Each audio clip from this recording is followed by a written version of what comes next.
নমস্কার বন্ধুরা, লোভনীয় চ্যানেলে সবাইকে স্বাগত জানিয়ে শুরু করছি 2024-এর সপ্তমী স্পেশাল মাটন কারি রেসিপি। প্রথমে কড়াইতে 4 টেবিল চামচের মতন সর্ষের তেল নিয়ে নিচ্ছি। তেল নিয়ে আলুগুলোকে 60%-এর মতন ভেজে নিচ্ছি।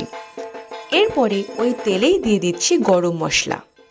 গরম মশলা গন্ধ ছাড়া শুরু করলেই দিয়ে দিচ্ছি কুচি কুচি করে কেটে রাখা পেঁয়াজ। পেঁয়াজটা সামান্য ভাজা ভাজা হয়ে আসলে দিয়ে দিচ্ছি আদা রসুনের পেস্ট আর তার সাথে লঙ্কার পেস্ট। ও হ্যাঁ, একটু টমেটো কুচি করে রেখেছিলাম, সেটাও এই সময় দিয়ে দিচ্ছি। এরপরে মাংসটা ঢেলে দিতে হবে। এবার 10 মিনিটের জন্য খুব ভালো করে কষিয়ে নিতে হবে।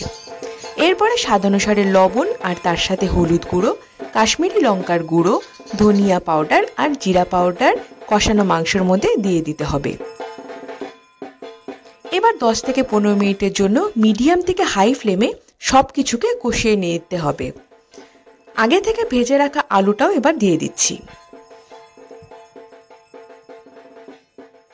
কষানো মাটনটাকে এবার প্রেসার কুকারে দিয়ে দিতে হবে।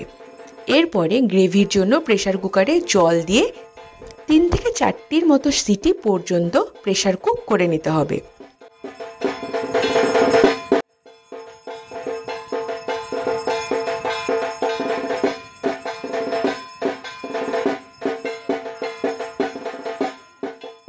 তারপরে আবার প্রেসার কুকার থেকে কড়াইতে ঢেলে দিচ্ছি। এরপরে ঝোলের মধ্যে দিয়ে দিচ্ছি ফ্যাটানো টক দই, চিনি, গরম মশলা পাউডার আর ঘি। নামাবার কিছু আগে কস্তুরি মেথি দিয়ে নামিয়ে নিতে হবে। সপ্তমী স্পেশাল মাটন কারি কিন্তু রেডি।